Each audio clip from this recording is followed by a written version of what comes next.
good evening. In this DT based video on if conditionals, we are going to explore this topic with the help of 5 stages of design thinking. So when you are applying the 5 stages of design thinking with this grammar topic, it helps you to understand the problems faced by the learner, as well as it gives us the solution to understand the topic. So hope you come across this topic during your school days, right? Conditional sentences. So in a conditional sentences, there will be a sentence, and the sentence you have two parts. One is known as dependent class, another one is known as independent class. So the term dependent in the sense, it depends something else to make it as a meaningful one. Independent in the sense, the sentence can stand alone and gives the complete meaning of it. So the very first stage in empathize part, people used to get confused with identifying the tense form of a sentence. Again, you can come across the role of tenses in conditional sentences also. So with few slight changes, you can easily understand this topic.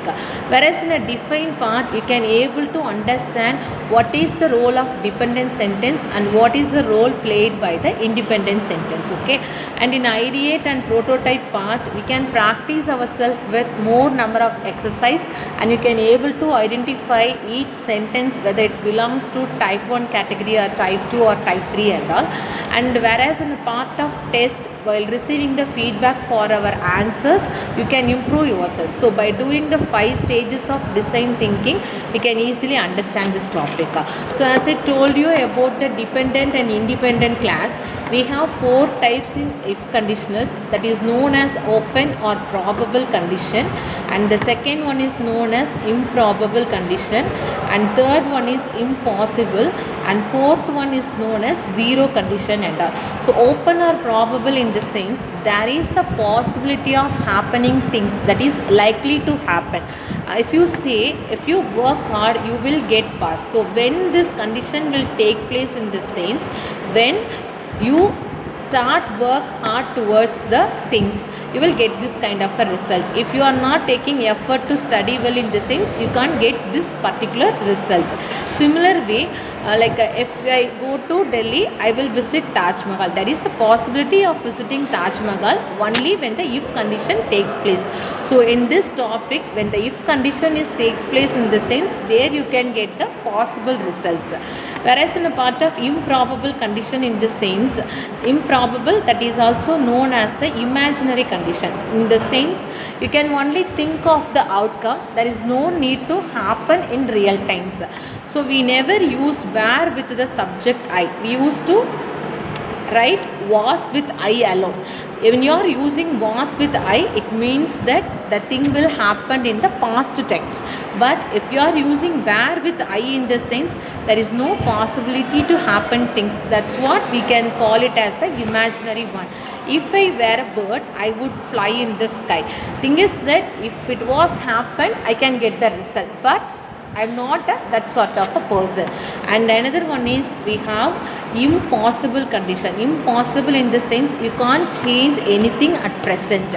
So here we have the structure of past perfect tense. If I had written my exams well, I would have passed it. So what is the outcome here? I didn't write my exam well, so now I got fail mark with the subject. So if I want to change the outcome, I should work on my condition here. And the last one will be zero condition. In a zero condition, both the places, that is in a main class and dependent class, you can use simple present form of your verb. So only in zero condition alone, you can use the simple present tense in both the places. For instance, if I say, if you heat ice, automatically it melts. So during you can use this with the scientific facts and universal truth. There you can use the zero condition with the simple present form. So conditional sentence is very easy to understand. Only you people identify. So type 1 in the sense, there you have simple present with simple future. Type 2 in the sense, simple past and future past. And future perfect can be go with the past perfect. It's likely you can understand this topic with the support of 5 stages of DT. I would like to listen from you people. What did you understand about conditional sentence? So how many parts of conditional sentence we have? Two. So they are Independent, dependent. Okay. How many types of conditional sentence we have? 4 types. 4 types. They are Open, probable, probable, imaginary, impractical, impossible, zero condition. So to remember it in short, open likely to happen in the sense that is under open condition. Okay, there is a possibility.